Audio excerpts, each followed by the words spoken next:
Last week, I was talking about Ruth in the book of Ruth that we're going through right now, and so I really enjoyed last week. It was really fun to walk through some of these concepts that I'm experiencing some for the first time as I'm working through the book myself. And last week I started the message called Unlocking Your Best in Your Life, and I started working through some things in chapter 1, and then I did a lot of focus in chapter 2, and we were having such a great time. I only got to 4, so I said, you know what, let's stop, and we're just going to pick up where we left off last Sunday. And so that's what we want to do this morning. I began the message speaking about the reality that sometimes we go through circumstances and we go through issues that sometimes affect us, that we're afraid to step forward and to keep on going because of what's happening to us.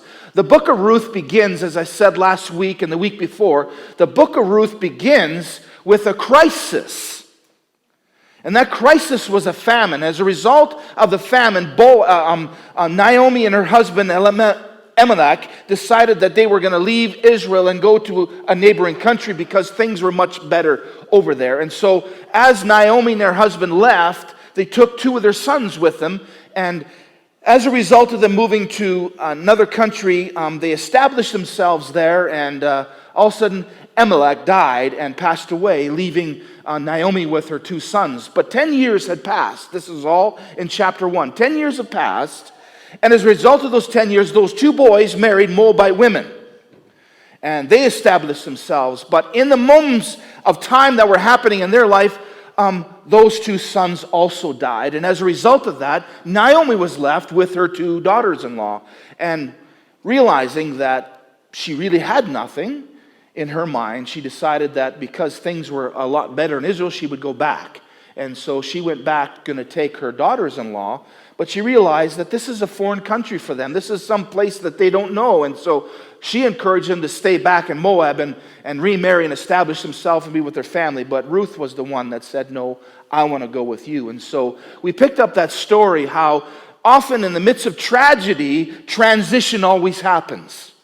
Sometimes when we're in difficulty, it's just around the corner that lead us to a transition. And I want to say this morning to you, because I think it's important to establish that transition isn't always bad.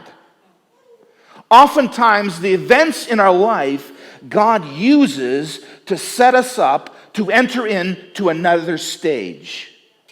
And sometimes that in between the tragedy, or the difficulty, the circumstances, in between that and phase number 2 of what we don't know completely about, in that middleness brings a lot of times uncertainty and unsettledness, and we're afraid and we're not sure. But what I find in Ruth was she was willing to push through those things, because Ruth was going to an unknown country.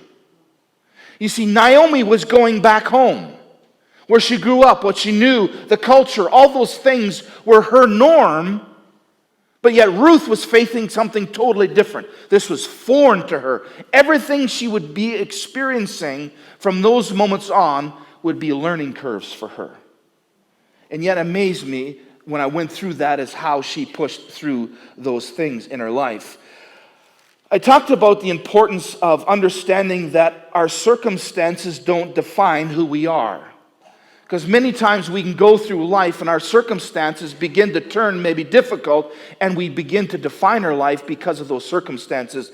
And I shared a few Sundays ago how Naomi began to reflect on her circumstances, and she's seen herself through them, and she identified herself with them. And I just read a few verses in Ruth, for example, when they were on their way back. She makes reference to the fact she comes home and they're excited to see her and said, is this truly Naomi? It is Naomi. And she says, don't call me Naomi, starting verse 19. As they continued their journey, they came to Bethlehem, and the entire town was excited as they arrived. Is this really Naomi? The women asked. And she corrected him, said, don't call me Naomi. She responded, instead call me Mara, for the Almighty has made my life bitter for me. And then she continues to say, I went away full, but the Lord has brought me home empty. So why call me Naomi when the Lord has caused me to suffer, and the Almighty has sent such tragedy upon my life? I don't know if you've ever felt like that at all in your life where things have just gone seemingly so bad that you feel like God is out to get you? And I want to tell you this morning, God is never out to get you. He's always there to fill you, empower you, and lead you to the next phase of your life, even when you don't understand it all.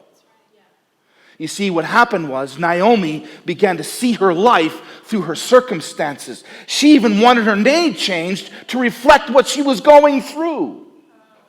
But the amazing thing is, when you move that same scenario to her daughter-in-law, Ruth, you don't find the same thing. Ruth never looked at those things that way.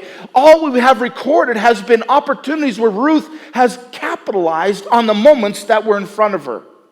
I shared last week, I started the message called Unleashing Your Best in Your Life. And I talk about 7 keys and how we can unleash the best in us. And I emphasized there that we need to understand the best is already in us. It just needs to come out. What God has invested in each one of you is more than enough for you to succeed in life and more than enough to carry you through whatever you're going through. And whatever we're going through, whatever He's put in us is always sufficient for us to thrive above it. But sometimes we find ourselves like Naomi. We see the circumstances and then we identify ourselves with those circumstances and we wonder why God is against us. And I want to tell you, there's more to the story. Naomi never stayed there. She discovered as she grew in her walk with God, as God began to reveal His goodness to her, she began to change her understanding of her circumstances. And as you go through the book of Ruth, you see there's things, moments in Naomi's life where what she thought once was her, she realized was not her anymore. And she began to recognize that God's goodness was in the midst of even seemingly disastrous examples and situations. And it's encouraging to watch Naomi pour into Ruth's life. And even in her own heart need, even in her difficulties and struggles, she began to pour life into Ruth. And Ruth became a woman of faith and a woman of God. Never let our circumstances dictate where we go and where we're coming to. The first thing I said, if we want to really unleash God's best in our life, is we need to change how we see ourselves. If we really want to experience what God has for us, we have to learn to change how we see ourselves. Too often we see ourselves through the circumstances we're in. And the key to being a champion is seeing yourself as one. To seeing yourself as a triumphant is recognizing that you are a winner in no matter what battle you face. We have to change how we see ourselves. Circumstances never determine who we are. It's rather His faithfulness, His truth that He's invested in us, that when we understand and discover, it starts coming out of us and it changes our life. It changes our circumstances. I don't know if you're following what I'm saying. The second thing I said here is we need to look for opportunities in the middle of the situations we're in. You see, Naomi was struggling with her circumstances, but Ruth seen the opportunities right in the middle of them. Sometimes it's hard when we're going through stuff and we're facing things. It's hard to see through them. We see when we're in them. But I'm telling you the fact we have to look for opportunities in the middle of the situations we're in. I said to you last week in Ruth chapter 2 and verse 1, in the middle of her circumstances, in the strangeness of a new country, strangeness of a new culture, all those things, in the midst of that, she's seen opportunities. And Ruth said, now there was a wealthy man in verse 1 of chapter 2 who was in Bethlehem, whose name was Boaz, and he was a relative of Naomi's husband. One day Ruth, the Moabite, said to Naomi, let me go out to the harvest field and pick some of the stalks of grain left behind by everyone who is kind enough to let me do it. She's seen the opportunity. I want to learn to do that. I gave an example when the children of Israel were at the Red Sea, when they were finally released and set free from years and years and years of slavery, and finally set free, and they were 3 days' journey away, and I can't imagine the celebration that would have been, and then came the Red Sea. And the Israelites seen the Red Sea in front of them, and they seen the Egyptian army behind them coming back. And the Bible uses a term there where we can translate in English. They were in a twixt situation. But yet, the answer was right in front of them. in the midst of their circumstances. I don't know about you, but sometimes we can struggle with the idea that we want somebody to come rescue us out when God has provided a way in. We're looking for something to follow to the sky to remove what situation we're in and God to come through in a certain miracle of some sorts, when the miracle often, listen to this, the miracle often is in the midst of those very circumstances that we want to be removed from. That's what makes it amazing. That's what makes God so great. See, oftentimes we assimilate God's greatness when something drops out of the sky and removes or changes our circumstances. And yet, I think the greater of the miracle is to see the provision while you're in the midst of it, because attitude is huge. And if we can change our attitude in the middle and see God's provision, wow, what a miracle oftentimes we miss when we're looking. Look for opportunities in the middle of your situation. You don't like the circumstances you're in? Find the answer within them. Sometimes you're praying and asking God to do things. Find the circumstances within. Ruth never was content just waiting for something to happen. She was looking for opportunities in and around her.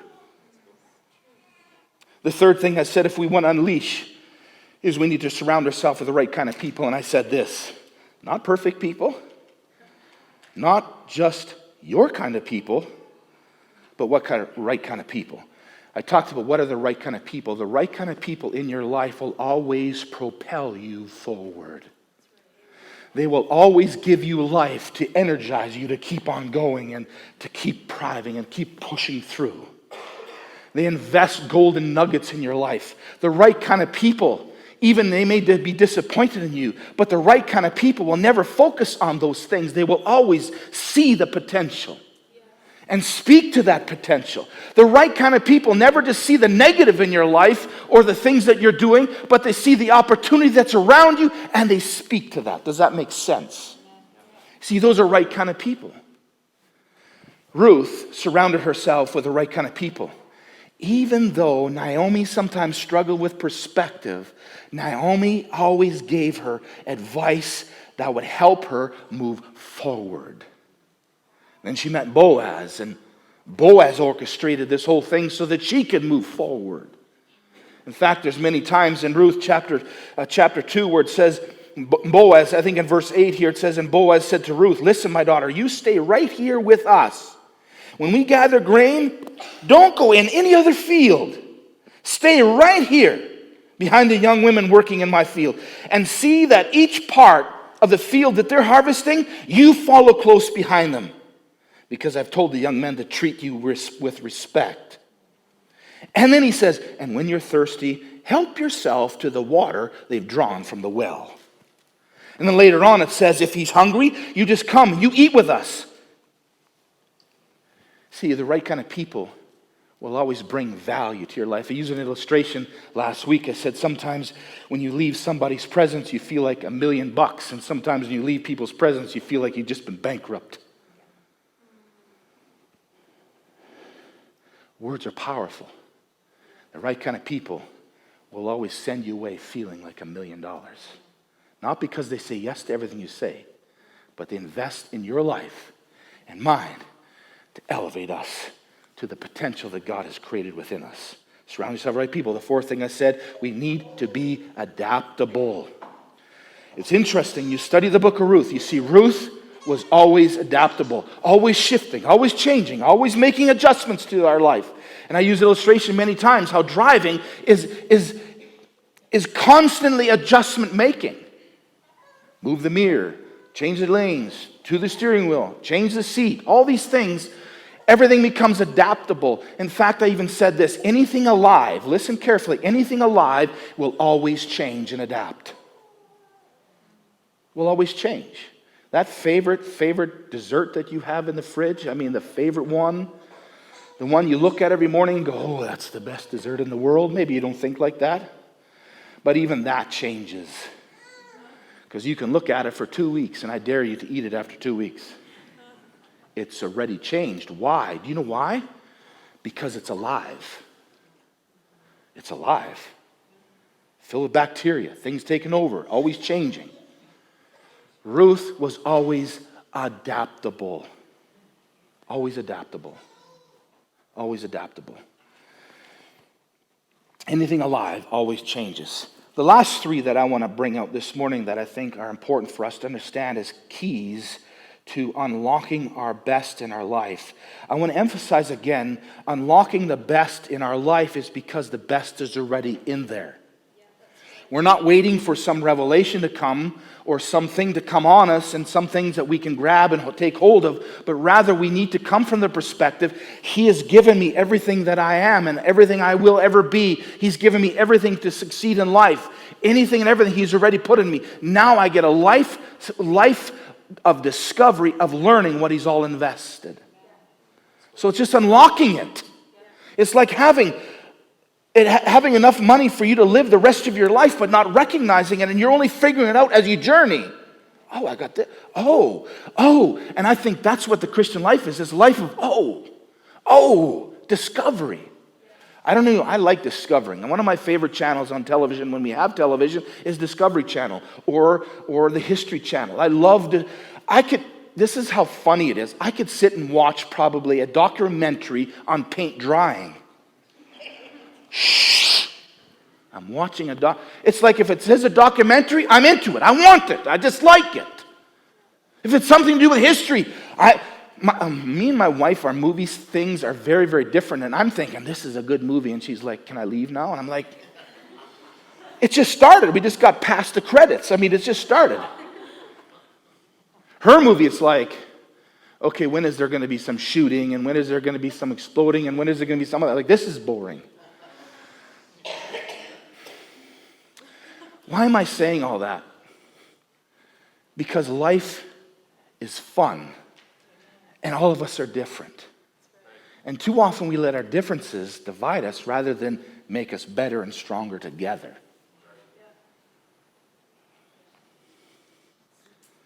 Sometimes I think, and be careful how you interpret this, sometimes I think we take life too serious.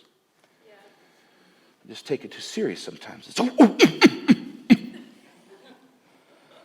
guy sent me a text message the other day, and it captivated the different eras. It started in the 1700s, and there was one statement that's kind of summed up the 1700s. Then the 1800s, another one that captivated that. And then the 1900s, it captivated another one. And then the 2000s, it's like the word that captivated the whole entire decade or whatever it is in 2000s is I'm offended. It's like 1900s, there was 2 world wars fought. There was people coming out of the woodwork and technology developing all these things. And then 2000, everybody's offended. That one was for free. Sometimes we just take life too serious. There's a lot of people that are going through stuff that we can lighten up their life.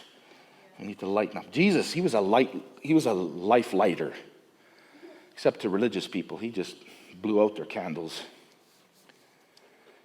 Oh, where do I start? What are we talking about here? Oh, unlocking your best in your life. Book of Ruth. Let's go back. It's already in you. It's already in you. I lived my life, my Christian life for years, waiting for something to come on me. When I realized later on that it was already in me and that it can be released. Oh, I worked so hard. I prayed so hard. I studied so hard. I tried to live holy. I tried to do all these things and try to be good and all these things and just to be impressive to God that He would see me worthy of even more anointing and more things. And what happened was then oftentimes when we're like that, then our life becomes a system of doing things for something in return. When I realized who I was and discovering what He's given me, I changed my life. No longer was I effort focused. Now it was like awe-driven and saying, okay, if that's me, then I want it released. I shared with someone the other day that if you could be empowered to live the way God created you to live, you could be filled with every answer to every situation. You had no fears to overcome. You had nothing, no obstacles to face, things you would rise above. If you knew you could live like that, would that attract you? And when I was explaining that, their eyes opened. It was just like, I would give anything for that. And I want to tell you this morning, God has given us that availability. And I want to live that. I want to believe that. I want to walk in it, because too often as preachers, sometimes we can preach about this stuff, but I'm telling you, I'm tired of preaching it. I want to experience it. I want to live it. I want it to flow out of my life, because wherever I go, the Bible tells me I have an opportunity to leave a piece of the kingdom. Not doctrine, a piece of the kingdom. And when I leave the piece of the kingdom, it transforms people's lives. Never have I ever seen in culture, in Bible culture, or in the ministry of Jesus, he ever tried to change the government. He never wanted to influence policy. He simply brought the kingdom and changed lives, because lives change other things. And that excites me when I see that. That empowers me. Ruth was one of those world changer type people that was sitting in the background somewhere, and it took a husband passing away, and a brother-in-law passing away, and a father-in-law passing away, and the circumstances do that she stepped into another world, and by stepping into that other world, she opened herself up to dreams and possibilities that were endless, that if she wouldn't have stepped in the world, she could have missed those things. And by sticking with this Naomi that was struggling, by sticking with her world began to open up. I don't think Naomi would have ever second-guessed, ever thought the fact that by bringing Ruth into Israel, that she would get married to a man named Boaz, who she was serving in the fields. And as a result of that relationship, they would get married and have a child, and that child name would be Jesse. And then Jesse would grow up and get married and have a child. And that child was one of 8, and his name was David. And he became king of Israel and changed their culture and the world at that time. I don't think Naomi would have ever guessed that. But all Naomi did was channel her to the possibility of discovering things that are bigger than her. That's surrounding yourself with the right kind of people. How do we unlock our full potential? How do we unlock the best in our life? There's number 5, and it is this. Ruth, she believed in the best in herself and in the situations that she found herself in. She believed the best. No matter what wall she came up to, she always looked for a way around it or on top of it. When there was an obstacle, she found a way. Why? Because she believed in herself. I don't know about you, but when we don't believe in ourselves, we don't want to step out. We just want to stay and watch television. We don't want to do anything. We just want to do the norm and the regular. But when we believe in the best, it energizes us. We want to step into some things that maybe we're not too sure of. But Naomi believed in the best in herself and the situation she found herself. If she didn't, she would have just simply stopped and did nothing. She believed the best. It's amazing when we believe in ourselves and believe in what God's placed in us. It reflects in our attitude, it reflects in our faith, it reflects in our abilities, it reflects in our continence, it reflects in everything about us. I think sometimes we can find ourselves not believing the best in us, and then we give whatever we feel, and sometimes we miss out. Too often we're waiting for things to turn around in our favor when we're not stepping into it, to the things that are in front of us. She believed the best. I have a note here. It says this is something we do. We need to speak it over our life. We need to expect that it's not the worst that's going to happen. It's that the worst is not going to happen and take place in life. But God is for me. When we play the victim, we miss living the life Jesus has for us. In some ways, Naomi played the victim. She came back and she just said, I'm nothing. I can't do anything. I'm mixed up. I'm empty. I'm useless. And everything's been taken from me. And yet Ruth looked at those same circumstances that she was in, and she made the most of it because she believed in the best.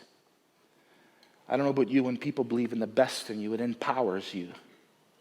It empowers you. It's like, I know you can do that. It's in you. I can see you passing that exam. I can see you doing that. That's in you. It's like it empowers you. How many times have you sat and visited with someone that just sucked what little life you had out of you? You know, I'm thinking of starting and doing that. I wouldn't do that if I were you, because, man, then you're responsible for this, you're responsible for this, and by the end of the time, it's like, why in the world did I even think of that? I should have never thought of that. You sit with somebody, that's a great idea. You could do this, and it's a difference between life and death. It's a difference between life and death. And I think because we have the living Jesus in us, everything that comes out should be life. Oh, it should be life. She believed in the best. There's a sixth key, I think, how it unlocks the best in us is we have to learn to be thankful. In Ruth chapter 2 and verse 10, it says these words. Let me just read a little bit about the blessings over Ruth's life when she wasn't even aiming for it. I read this verse to you before. Let's go to verse 5. Then Boaz asked his foreman, "Who is this young woman over there? Who does she belong to?" And the foreman replied, "She's the young woman from Moab who came back with Naomi. She asked me this morning if she could gather grain behind the harvesters. She's been hard at work ever since, except for a few minutes she would rest in a shelter."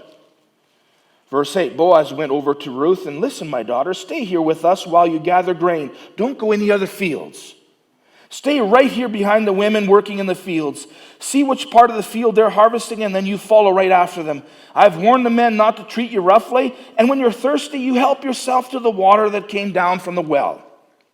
A little further on, it goes on, he says in verse 14, Boaz again called her, "Come over here, help yourself to some food.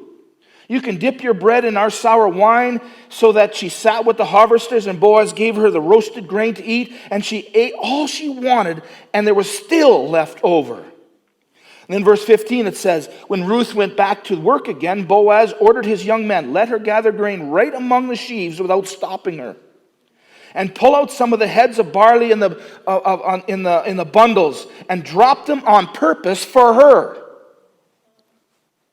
Let her pick them up, and don't give her a hard time."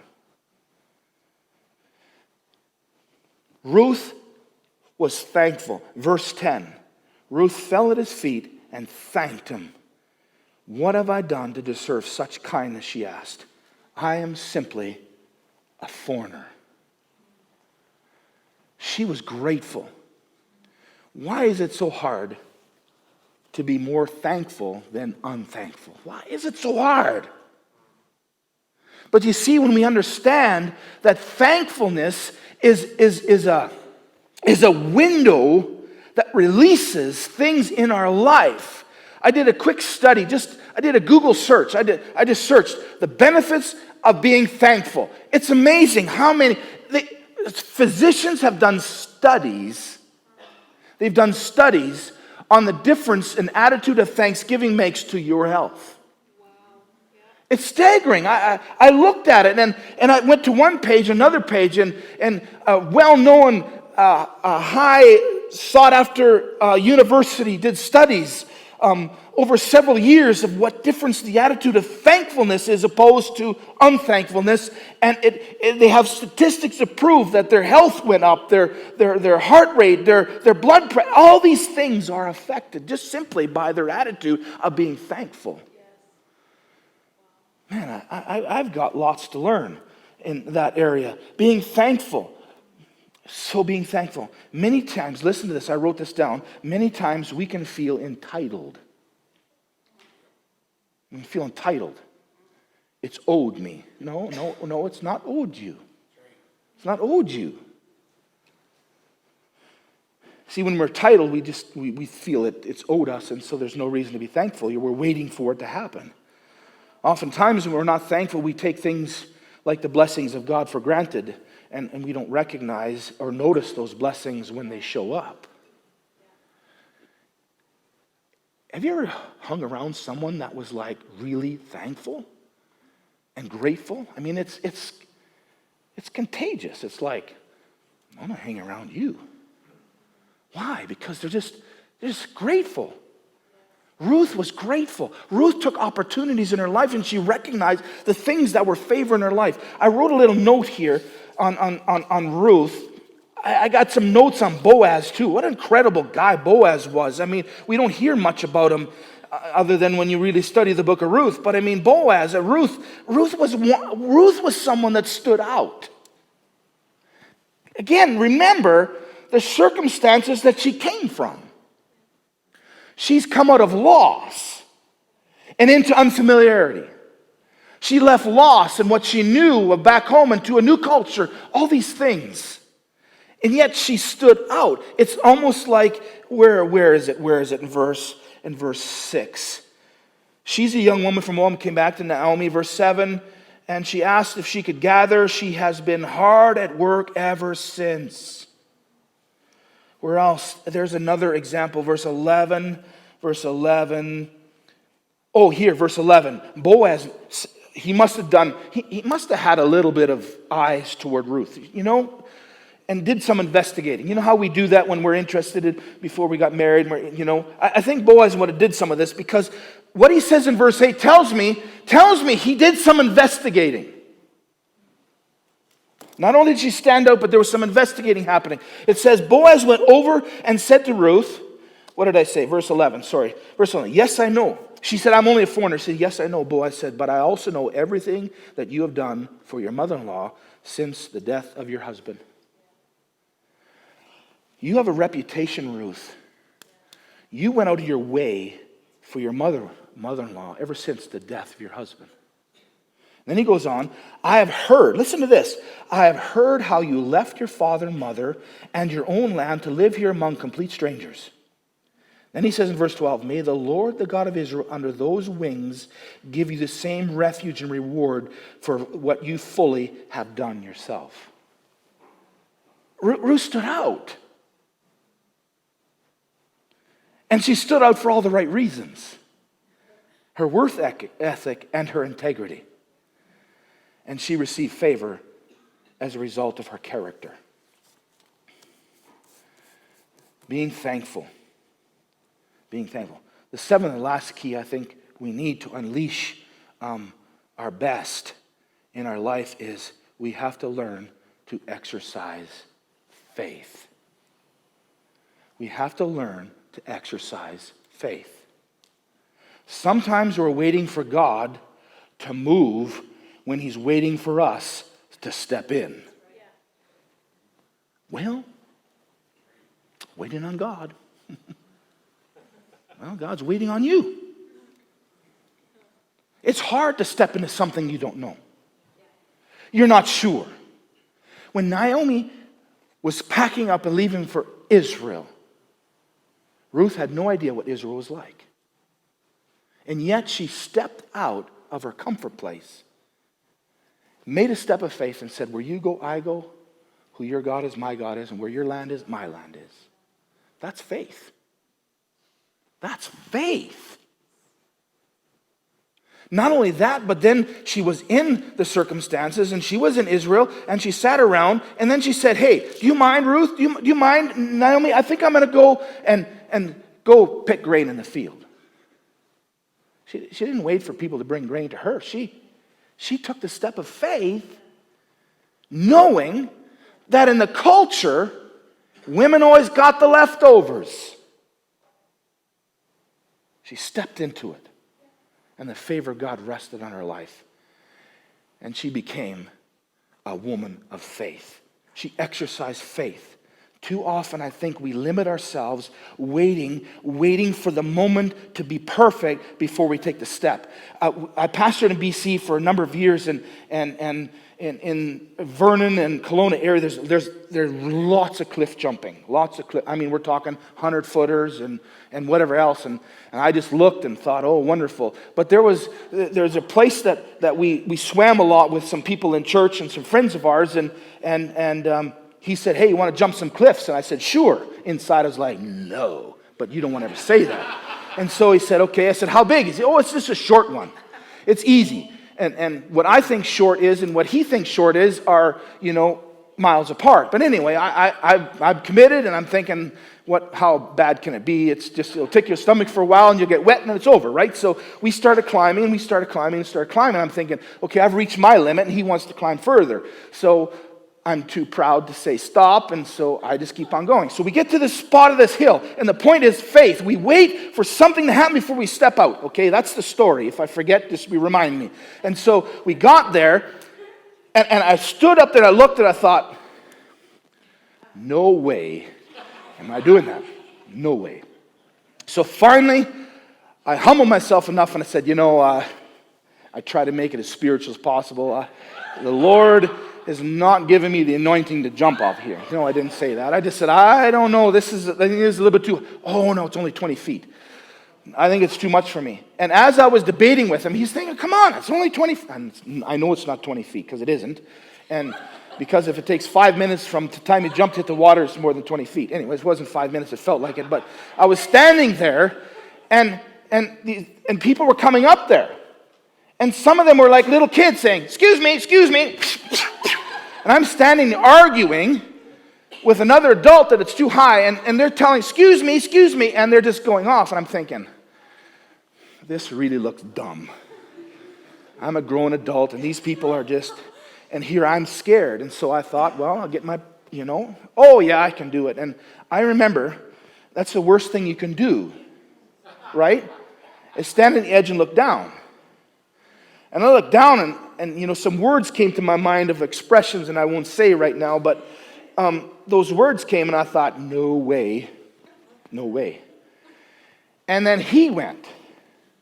And I was up there by myself. The kids had already went, he had went, and I thought, I'm just going to, gather my pride and walk my way down. And I thought, well, how can I face everybody going to the campsite that I walked up and walked all the way down? So I stood at the edge, and I prayed a lot.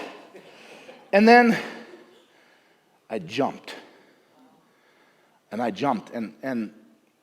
that tickling feeling that you get when I felt it all right, and I crashed in the water, and this is something for you that dive and swim. How high you are almost determines how deep you go, and it seems that way. And so I hit the water, and I would have went like this, kaplash, right? And all of a sudden, I realized I needed more oxygen. And I started swimming up and swimming, thinking, I'm not going to reach the surface. But I did. I'm here today. I reached the surface. But what's my point in all this? My point is sometimes we're like that in life. When it comes to faith, we want A, B, or C. We want to have the outcome where we can pick. But faith doesn't work that way. Faith goes to the edge and goes, okay, I'm going to take a step of faith and I'm going to do it.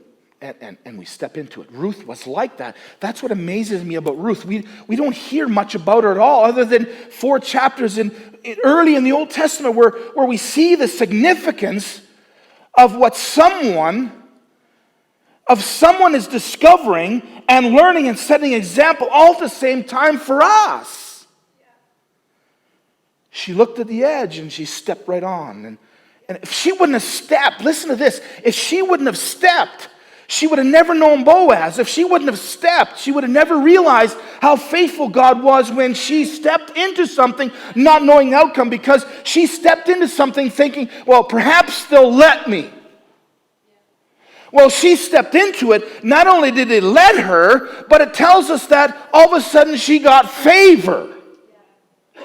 Not only could she step into it, but you stay among this field, and I've told them to take care of you. And then at one point it's like drop more grain so that you can get more. And if when you're thirsty, come, you drink from the well that everybody else is drinking from. Oh, by the way, Ruth, are you hungry? You come eat. You come eat as much as you want.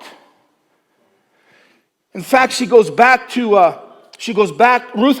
to Naomi, and she comes with, this entire provision. And verse 19, Naomi says, where did you gather all this grain today? Where did you work? May the Lord bless whoever helped you. Like, she was amazed. Like, this is extravagant. Where do you go? And then the Lord says, you know what? I met a man. His name was Boaz, and he blessed me. Faith, there are so many rewards to faith. And I want to get you attracted. I want to get you attracted to the moments of faith in your life where you can step out, not knowing, and discover the favor of God on your life. Ruth did. Her step of faith resulted in a marriage that would change Israel's history. I look around here, I see history makers all around this room. Whether it's in sports, whether it's in drama, whether it's in mechanics, whether it's in the medical field, whether it's in the school system, I see changers of culture. Whether you work a day job, you punch a time clock, you paint cars, whatever you do, you're a culture changer. Dig a hole and put things in it. You're a culture changer. Why? Because every day God puts moments of our life that we can step into faith and realize that by stepping in, we open other opportunities and open other doors. Does that make sense? Let's pray.